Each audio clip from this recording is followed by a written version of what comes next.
ரஜினி, கமல் படத்துக்கு இதுவரைக்கும் யுவன் சங்கர் ராஜா மியூசிக் பண்ணதே இல்லையா? அதுக்கு காரணம் என்னன்னு சரஸ்வதி பெங்களூர்லேருந்து கேட்டிருக்காங்க. ரஜினி, கமல் ஆகியோரது படங்களுக்கு இசையமைக்கக்கூடிய சரியான வாய்ப்பு யுவன் சங்கர் ராஜாவுக்கு அமையலை. அதன் காரணமாக தான் இதுவரை அவர் இசையமைக்கலை. ஆனாலும் யுவன் சங்கர் ராஜாவுடைய இசையிலே கமல்ஹாசன் புதுப்பேட்டை என்ற படத்திலே ஒரு பாடலை பாடியிருக்கிறார். கட்டா குஸ்தி 2 படம் இவ்வளோ பெரிய வெற்றி அடைஞ்சதுக்கு முக்கிய காரணம் விஷ்ணு விஷால் அந்த படத்தை வேல்ஸ் இன்டர்நேஷனல் கிட்ட இருந்து அண்டர்டேக் பண்ணது தான் காரணம்னு சொல்லலாமா? ஒருவேளை வேல்ஸ் இன்டர்நேஷனல் இந்த படத்தை தனியாக ரிலீஸ் பண்ணியிருந்தா இவ்வளோ பெரிய ப்ரமோஷன் பண்ணி இவ்வளோ தேட்டரில் ஸ்மூத்தாக ரிலீஸ் பண்ணியிருப்பாங்களான்னு யாழ்ப்பாணத்துலேருந்து ஜானி கேட்டிருக்காங்க.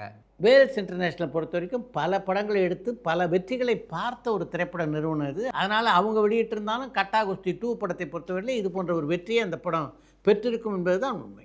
சினிமாவில் அதிக சம்பளம் வாங்குறது நடிகர்கள் தானா, இல்லை நடிகர்களுக்கு ஈக்குவலாக வேறு ஏதாவது டெக்னீஷியன் சம்பளம் வாங்குறாங்களான்னு கண்ணன் திருநெல்வேலியிலேருந்து கேட்டிருக்காங்க.